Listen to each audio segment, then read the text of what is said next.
Good morning 12th class. कल हमने क्या किया था? कल हम कर रहे थे चैप्टर सेकंड की क्वेश्चन आंसर रिवीजन कर रहे हैं हम अपनी। तो हम टेक्सचुअल्स क्वेश्चंस पे आए हुए थे। तो बेटा कुछ दो हमारे बड़े क्वेश्चंस हैं, आज उनके बारे में हम करेंगे।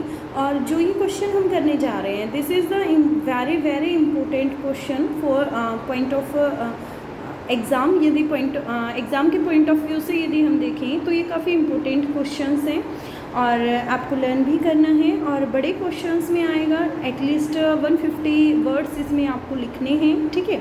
तो देखिए इस क्वेश्चन को मैं आपको समझाती हूँ कि आपको क्या क्या लिखना है, ठीक है। विषयों में जनसंख्या के वितरण और घनत्व को प्रभावित करने वाले कारकों की विवेचना कीजिए, ठीक है।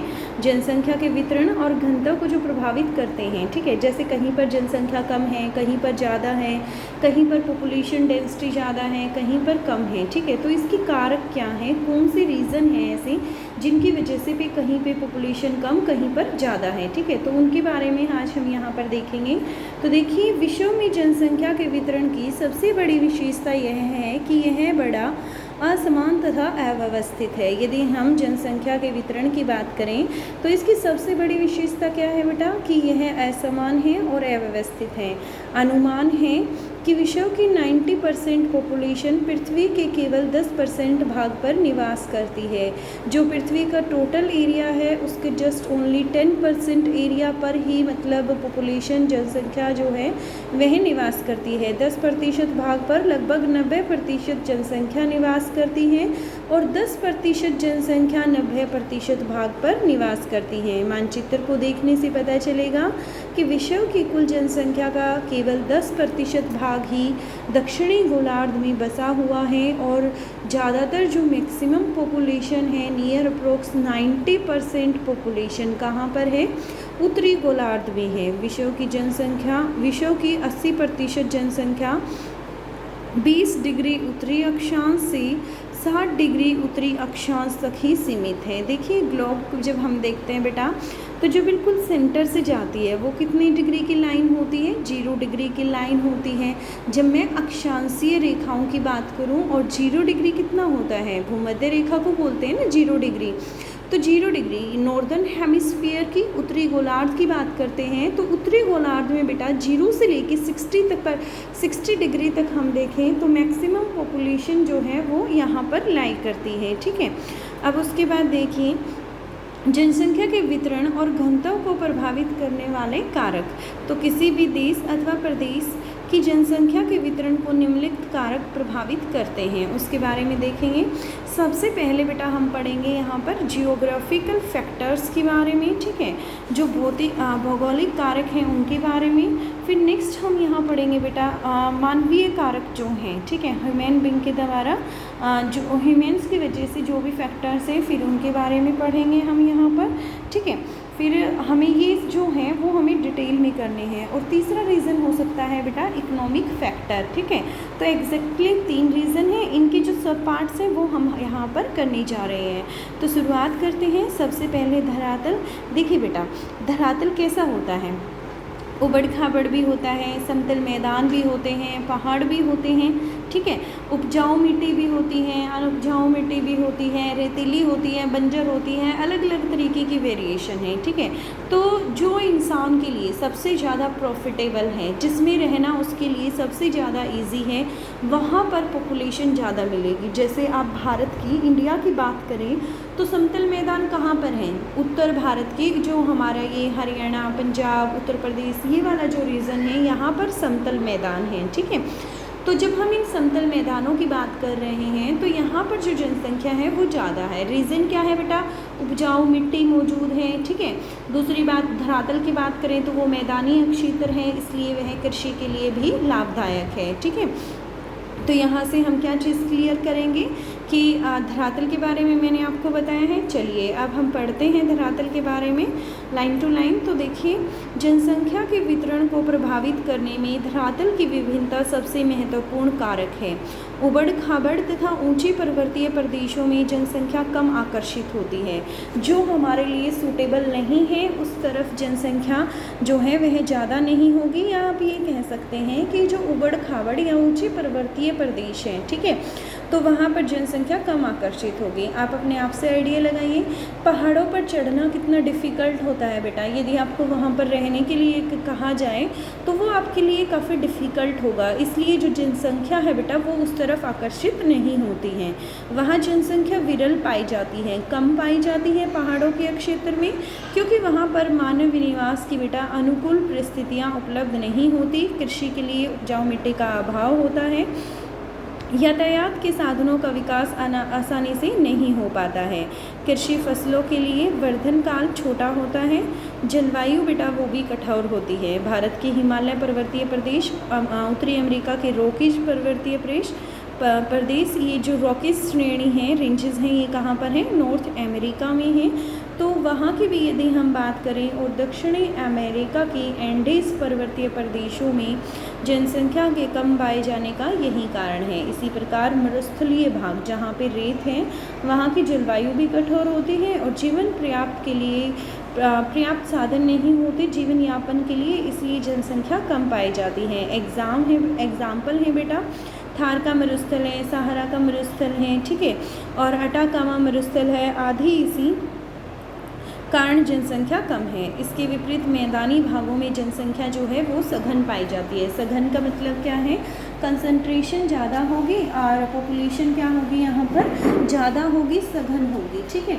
फिर उसके बाद यहाँ पर क्या कहता है, विश्व की 90% जनसंख्या मैदानों में रहती है। वहाँ कृषि के लिए उपजाऊ मिट्टी, यातायात एवं संचार के साधनों का विकास तथा उद्योग धंधों की स्थिति जनसंख्या को आकर्षित करती हैं। Clear to you? ओके, अब देखिए यहाँ से, प्रारंभ में मनुष्य अपना जीवन इन्हीं नदियों की घाटियों में बनाया था। जब स्टार्टिंग की हम बात करें तो मनुष्य का जो निवास स्थान था वो कहाँ पर था? नदी की घाटियों में था। वहाँ उसके लिए जल की आपूर्ति तथा कृषि करने के लिए उपजाऊ मिट्टी मिल जाती थी। यही कारण है कि नदियों की घाटियों में ही विश्व की प्राचीन सभ्यताएं विकसित हुई हैं। एग्जाम्पल आप ले सकते हैं, हड़प्पा सिविलाइजेशन, हड़प्पा सभ्यता का यदि आप एग्जाम्पल लें तो ये हमारी एक प्राचीन सभ्यता है। भारत की सबसे पुरानी, सबसे प्राचीन सभ्यता हड़प्पा सभ्यता है, और उसका विकास कहाँ हुआ है? नदी घाटियों में ही हुआ है। इन सभ्यता का इसे पालना भी कहा जाता है। भारत में सतलज गंगा के मैदान और म्यांमार में इरावती के मैदान, चाइना में यांगटी सिकियांग के मैदान, इराक ईरान में दजला फरात, संयुक्त राज्य अमेरिका में मिसिसिपी के मैदानों में जनसंख्या सघन मिलती है। ये इसने अलग अलग कंट्री के रिवर्स के एग्जाम्पल आपके सामने दिया है, और उसमें आपको बताया गया है कि कौन कौन से देश में प्रमुख नदियां हैं और उन नदियों के आसपास का जो क्षेत्र है वहाँ पर जनसंख्या अधिक पाई जाती है। तो बेटा पहला फैक्टर आपको क्लियर हो गया होगा, I think you know very well. पर्वत और पठारों की जब भी बात आएगी तो वहाँ पर जनसंख्या कम होगी, जनसंख्या वितरण कम होगा, क्योंकि वहाँ की जो परिस्थितियाँ हैं वो अनुकूल नहीं हैं। मरुस्थल की बात करेंगे, थार के मरुस्थल की, सहारा मरुस्थल की, अटाकामा के मरुस्थल की, इनकी जब हम बात करते हैं तो यहाँ भी जनसंख्या जो है वो कम है। ज़्यादा जनसंख्या बेटा कहाँ होती है? जो नदियों के मैदानी भाग हैं वहाँ पर ज़्यादा जनसंख्या होती है। आप एग्जाम्पल्स इसमें आपके सामने बहुत सारे हैं। सतलज गंगा के मैदान आप कंसीडर कर सकते हैं, और म्यांमार में इरावती के मैदान, काफ़ी एग्जाम्पल्स मैंने आपको बताए हैं। साथ में मैंने आपको बताया है, यदि आप अपनी प्राचीन सभ्यताओं की बात करें बेटा, प्राचीन काल में मनुष्य नदियों के किनारे ही रहता था, ठीक है। नदियों के आसपास जो घाटियाँ होती थी वहीं पर निवास करता था, और इसका सबसे बड़ा एग्जाम्पल हमारे पास हड़प्पा सिविलाइजेशन है, सिंधु घाटी की सभ्यता है, ठीक है। These are the oldest civilization of India, ये सबसे पुरानी सभ्यताएं हैं भारत की। क्लियर हो गया आपके सामने इतना? Okay, now next point we are doing, ठीक है। हम यहाँ पर जो पढ़ रहे हैं बेटा, देखिए हमने यहाँ से शुरुआत की थी भौगोलिक कारक के बारे में। तो भौगोलिक का हमने एक पार्ट किया धरातल, ठीक है। दूसरा पार्ट हम यहाँ पर करेंगे जलवायु। देखिए बेटा, कहीं पर जलवायु ज़्यादा गर्म, ज़्यादा टेम्परेचर होता है, नॉर्मल होता है, काफ़ी कम टेम्परेचर होता है, बर्फ़ वगैरह होती है, ठीक है। तो जो हमारे लिए ह्यूमन बींग के लिए आप जानते हैं हमारा जो टेम्परेचर है 37 डिग्री सेल्सियस के आसपास होता है, ठीक है। और फ़ारेनहाइट में हम बात करें तो 98.2 फ़ारेनहाइट हमारा टेम्परेचर होता है बॉडी का। तो यहाँ तक का जो टेम्परेचर होता है हमारे लिए कुछ परसेंट इंक्लूड सुटेबल होता है, बट यदि इससे कम या इससे ज़्यादा टेम्परेचर होता है तो वी फील अनकम्फर्टेबल। और जब ज़्यादा कम हो जाता है तो वहाँ पर जो लाइफ है वो संभव नहीं हो पाती है, या आप ये कह सकते हैं कि जीवन जो है वो काफ़ी डिफ़िकल्ट हो जाता है। ठीक है, तो ऐसी सिचुएशन में, ऐसी जलवायु में रहना मुश्किल होता है जहाँ पर मनुष्य के अनुकूल परिस्थितियाँ नहीं होंगी जलवायु की, वहाँ जो जनसंख्या है वो कम होगी, और जहाँ पर अनुकूल परिस्थितियाँ होंगी वहाँ पर जनसंख्या जो है वो ज़्यादा होगी। तो देखिए, जलवायु का जनसंख्या के वितरण पर गहरा प्रभाव पड़ता है। अनुकूल तथा आरामदेह जलवायु में कृषि लग सकती है, उद्योग, परिवहन एवं व्यापार का विकास अधिक आसानी से होता है। विश्व में मध्य अक्षांश जलवायु की दृष्टि से अनुकूल है, इसलिए विश्व की अधिकांश जनसंख्या इन्हीं प्रदेशों में निवास करती है। इसके विपरीत यदि हम अधिक ठंडे प्रदेशों की बात करें, जो हमारे पोलर रीजन है, ध्रुवीय प्रदेश हैं, ठीक है, उनकी बात करें तो वो मानव स्वास्थ्य पर प्रतिकूल प्रभाव डालते हैं। देखिए बेटा, आपने इंडिया का एग्जाम्पल सुना होगा, लद्दाख वगैरह का, ठीक है, सियाचिन ग्लेशियर का नाम सुना होगा, जहाँ इंडिया की आर्मी तैनात है। तो जनरली आपने कभी देखा होगा कि वहाँ पर जो लाइफ है वो काफ़ी डिफ़िकल्ट है। ठीक है, तो हम यहाँ पर क्या कहेंगे कि वहाँ मानव का जो स्वास्थ्य है उस पर प्रतिकूल प्रभाव डलते हैं, इसलिए शीत प्रदेशों में जो जनसंख्या है वो विरल पाई जाती है। जो ठंडे प्रदेश हैं वहाँ पर जनसंख्या कम पाई जाती है। इसी प्रकार शुष्क जो मरुस्थलीय प्रदेशों की जलवायु ग्रीष्म ऋतु में झुलसाने वाली होती है। यदि हम मरुस्थल की बात करें, जैसे इंडिया के राजस्थान की बात करें बेटा, तो कुछ ऐसे प्रदेश हैं जहाँ पर जनसंख्या ना के बराबर है। उसका सबसे बड़ा रीज़न क्या है कि जब ग्रीष्म ऋतु आती है तो वो ऋतु में इतनी गर्मी होती है, वो गर्मी झुलसाने वाली होती है। जैसे आग के पास बैठ के कोई आदमी झुलस जाता है, उसी तरीके से वहाँ की जलवायु होती है, तथा शीत ऋतु में ठिठुरने वाली होती है। शीत ऋतु में ठिठुर जाता आदमी, यही कारण है कि विश्व के मरुस्थल हैं, जैसे कि सहारा है, थार है, कलाहारी है, ठीक है, अटाकामा है। अरब के मरुस्थलों में जनसंख्या जो है वो काफ़ी विरल है, काफ़ी कम पाई जाती है। नेक्स्ट फैक्टर हम यहाँ पर देखेंगे मृदा के बारे में। मनुष्य की पहली आवश्यकता बेटा भोजन है। भोजन हमें मिट्टी से प्राप्त होता है, जितना भी वनस्पतिक भोजन है। और वैसे भी यदि आप भोजन की बात करें तो प्रत्यक्ष या अप्रत्यक्ष रूप में हमें भोजन मिट्टी से ही प्राप्त होता है। ठीक है, तो हम ज़्यादातर, हमारी जो पहली आवश्यकता है वो भोजन है। भोजन हमें मिट्टी से प्राप्त होता है। मिट्टी में ही विभिन्न फसलें पैदा होती हैं, इसलिए विश्व के जिन क्षेत्रों में उपजाऊ मिट्टी हैं वहाँ जनसंख्या अधिक पाई जाती है। जहाँ उपजाऊ मिट्टी है वहाँ जनसंख्या क्या होगी, अधिक पाई जाएगी। भारत में सतलज गंगा के मैदान, संयुक्त राज्य अमेरिका में मिसिसिपी के मैदान, पाकिस्तान में सिंध के मैदान, मिस्र, इजिप्ट में जो Niles river, this is the longest river of the world, ठीक है, नदी के मैदान, इनमें उपजाऊ मिट्टी की परतें पाई जाती हैं, इसलिए यहाँ की जो जनसंख्या है वो क्या है, ज़्यादा है। नेक्स्ट इसमें क्या दे रखा है हमें, वनस्पति के बारे में। वनस्पति भी जनसंख्या के वितरण को प्रभावित करती है। उदाहरणतः भूमध्य रेखीय क्षेत्रों में सघन वनस्पति, या आप क्या कह सकते हैं, सदाबहारी वन, ठीक है, जो हमेशा हरे भरे रहते हैं, के कारण यातायात के साधनों का विकास कम हुआ है, और आर्द्र जलवायु के कारण मानव जीवन अनेक रोगों से ग्रस्त रहता है, इसलिए यहाँ की जनसंख्या क्या है, विरल है। ठीक है, यदि जलवायु बेटा आर्द्र होगी, जलवायु में नमी होगी, ठीक है, तो उस स्थिति में क्या होगा, बीमारियाँ भी ज़्यादा होंगी। इसकी वजह से यहाँ की जनसंख्या ऐसे प्रदेशों की क्या है, कम है। इसके विपरीत जिन क्षेत्रों में वनस्पति आर्थिक उपयोग वाली होती हैं वहाँ मानव लकड़ी से संबंधित अनेक व्यवसाय आरंभ कर देता है। जैसा कि टैगा वनों का आर्थिक महत्व है, इसलिए वहाँ जनसंख्या अधिक पाई जाती है। वनस्पति विहीन क्षेत्रों में भी जनसंख्या क्या है, विरल है। अब यहाँ हम बात करेंगे बेटा मानवीय कारकों की। ठीक है, तो मानवीय कारकों की जब बात करते हैं तो शुरुआत करेंगे बेटा सबसे पहले एग्रीकल्चर, नेक्स्ट हम यहाँ पर करेंगे अर्बनाइजेशन, फिर इंडस्ट्रियलाइजेशन, फिर ट्रांसपोर्टेशन, फिर पॉलिटिकल फैक्टर्स के बारे में। ठीक है, then after and last our point is economic factors, आर्थिक कारक। ठीक है, तो इनके बारे में अब हम देखते हैं। देखिए बेटा काफ़ी बड़ा क्वेश्चन है, but this question is very interesting question and very important, ठीक है। तो इसलिए आपको ये क्वेश्चन बिल्कुल ध्यान से करना है। अब हम सेकंड फैक्टर डिस्कस करने जा रहे हैं। तो सेकंड फैक्टर के बारे में हम बात करते हैं। विषय में जो क्षेत्र कृषि की दृष्टि से अनुकूल हैं, वहाँ जनसंख्या का अधिक आकर्षण होता है। कृषि जहाँ पर अच्छी होती है वहाँ पर जनसंख्या का अधिक आकर्षण होता है। वहाँ लोग प्राचीन समय में अधिक संख्या में निवास करते आ रहे हैं, जैसे कि पेरियर्स और स्टेपिश प्रदेश कृषि के लिए उपयुक्त है, इसलिए वहाँ का जनसंख्या घनत्व भी अधिक है। ऐसे ही एग्जाम्पल आप लेते हैं तो भारत में पश्चिमी उत्तर प्रदेश, हरियाणा, पंजाब में जनसंख्या घनत्व अधिक है। इसी प्रकार चीन में यांगटी सिकियांग की घाटी कृषि के लिए सर्वोत्तम वातावरण उपलब्ध कराती है, इसलिए यहाँ जनसंख्या का केंद्रीकरण अधिक हुआ है। अब देखिए नगरीकरण की बात करते हैं।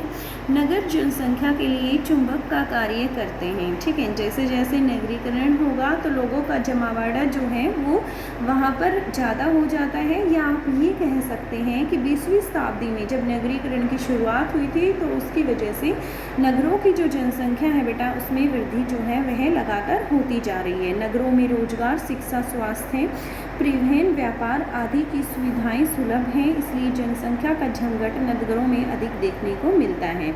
कुछ नगरों के एग्जाम्पल आपके सामने है बेटा। जनरली आपने ये नाम सुने भी होंगे। न्यूयॉर्क है, लंदन है, मॉस्को है, Beijing, Shanghai, Sydney, Delhi, Kolkata, Mumbai आदि नगरों में जनसंख्या जो है वो तीव्र गति से वृद्धि कर रही है। अब इंडिया का एग्जाम्पल ले लीजिए बेटा। दिल्ली, ठीक है, Delhi is the capital of India. और नगरीकरण की बात करें तो वो भी काफ़ी रैपिड है, इसी वजह से वहाँ की जो पॉपुलेशन है वो भी बढ़ती जा रही है। ऐसे ही मुंबई की यदि हम बात करें तो वहाँ की भी जो जनसंख्या है वो ज़्यादा बढ़ती जा रही है, ठीक है। क्लियर हो गया। फिर उसके बाद बेटा हम करेंगे यहाँ पर नेक्स्ट पॉइंट है हमारा परिवहन। परिवहन की सुविधाओं का भी जनसंख्या के वितरण पर अत्यधिक प्रभाव पड़ता है। जिन क्षेत्रों में यातायात की सुविधाएं अधिक हैं वहाँ जनसंख्या का अधिक आकर्षण है, ठीक है। ट्रांसपोर्टेशन होगा तो लोग वहाँ पर ज़्यादा आकर्षित होंगे। जैसे कि महासागरीय यातायात के विकास के कारण बंदरगाह विश्व के बड़े नगर बन चुके हैं, वहाँ अन्य यातायात के साधन भी विकसित होते हैं। एग्जाम्पल दिए हैं जहाँ पे बेटा बंदरगाहें हैं, पोर्ट्स हैं, ठीक है। तो देखिए कौन कौन से, सिंगापुर है, शंघाई, सिडनी, मुंबई, न्यूयॉर्क आदि बंदरगाहों के रूप में विकसित हुए थे, लेकिन आज इन नगरों में रेल, सड़क, वायु यातायात की सभी सुविधाएं उपलब्ध हैं। अब नेक्स्ट पॉइंट क्या है, राजनीतिक कारक। तो देखिए राजनीतिक कारक भी कुछ सीमा तक जनसंख्या के वितरण को प्रभावित करते हैं। सरकार की जनसंख्या नीति मानव के विकास के अनुकूल तथा प्रतिकूल बना सकती है। रूस सरकार साइबेरिया में जनसंख्या वृद्धि को प्रोत्साहित करके उनको पारितोषिक देती है। फ्रांस में जनसंख्या वृद्धि के लिए करों में रियायत दी जाती है, जबकि यदि हम चाइना, भारत और जापान की बात करें तो जनसंख्या की विस्फोटक स्थिति है। चीन में एक बच्चा होने के बाद सरकार ने दूसरे बच्चे के जन्म देने पर प्रतिबंध लगा रखा है। भारत में भी जनसंख्या को नियंत्रित करने के प्रयास किए जा रहे हैं, लेकिन कुछ पिछले एक दशक से चीन की जनसंख्या में वृद्धि दर निरंतर कम हो रही है, जबकि भारत में वृद्धि दर 2% से अधिक है। यह दिन निकट ही है जब भारत की जनसंख्या विश्व में सबसे अधिक हो जाएगी, ठीक है। राजनीतिक कारण बेटा इसने क्या बताए हैं, जैसे कुछ गवर्नमेंट ऐसी हैं जो जनसंख्या की वृद्धि को बढ़ावा देती हैं, ठीक है। लेकिन यदि मैं कुछ ऐसे देशों की बात करूं जिनकी पॉपुलेशन ऑलरेडी ज़्यादा है, जैसे कि चाइना की पॉपुलेशन कौन से नंबर पे बेटा, फर्स्ट नंबर पे है। इंडिया की पॉपुलेशन कौन से नंबर पे है, सेकंड नंबर पे है, ठीक है। फिर तो यहाँ पर जब मैं बात कर रही हूँ तो चाइना में तो बेटा यहाँ तक ये रूल बनाया गया है कि आप एक बच्चे के बाद जो दूसरा बच्चा है उसके पैदा होने पर बैन लगा हुआ है। और इंडिया में भी कुछ कदम उठाए जा रहे हैं पॉपुलेशन को कंट्रोल करने की, ठीक है। और यहाँ की यदि हम वृद्धि दर देखें तो चाइना की पॉपुलेशन की वृद्धि दर देखें तो बेटा वो निरंतर गिरती जा रही है, लेकिन इंडिया की पॉपुलेशन की बात करें तो जो उसकी वृद्धि दर है बेटा वो इंक्रीज़ हो रही है और 2% से इंक्रीज़ हो रही है, ठीक है। 2% से वो इंक्रीज़ हो रही है। अब आर्थिक कारक देखते हैं जिन क्षेत्रों में खनिज पदार्थों के भंडार मिलते हैं वहाँ खनन व्यवसाय तथा उद्योगों की स्थापना के कारण जनसंख्या अधिक आकर्षित होती है। ब्रिटेन में पेनाइन अक्षीतर, जर्मनी में रूर अक्षीतर, संयुक्त राज्य अमेरिका में अपलेशियन अक्षीतर, रूस में डोनेट्स बेसिन तथा भारत के छोटा नागपुर के पठार में जनसंख्या का केंद्रीकरण वहाँ की खनिज संपदा की ही देन है। ठीक है, क्लियर हो गया आपको इतना। तो ये क्वेश्चन बेटा मैंने आज आपको जस्ट एक सिंगल क्वेश्चन करवाया है और काफ़ी बड़ा क्वेश्चन करवाया है। बड़े मार्क्स में ही पेपर में आएगा, ज़्यादा मार्क्स में आएगा, एटलीस्ट 5-6 मार्क्स में आएगा। ठीक है, तो आप ये वाला क्वेश्चन बिल्कुल ध्यान से अच्छे से करेंगे। सिर्फ आपको 3 फैक्टर्स को एक्सप्लेन करना है। फर्स्ट बेटा भौगोलिक कारक, ठीक है, जो जैसे कि धरातल हो गया, जलवायु होगी, मृदा, सोइल, वेजिटेशन। ठीक है, पहले जो भौगोलिक कारक है उसमें ये इंक्लूड है। मानवीय कारकों की बात करें तो बेटा मानवीय कारक कौन से हैं? मानवीय कारक आपके सामने कृषि है, इंडस्ट्रियलाइजेशन है, ठीक है, अर्बनाइजेशन है, ट्रांसपोर्टेशन है, पॉलिटिकल फैक्टर्स हैं, और फिर उसके बाद थर्ड हमारा कौन सा है? इकोनॉमिक कारक है। ठीक है, तो ये सारे के सारे आपको लर्न होने चाहिए। ठीक है, और ये क्वेश्चन आपको राइट डाउन करके देखना है ताकि आपको अच्छे से लर्न हो जाए। Clear to you now?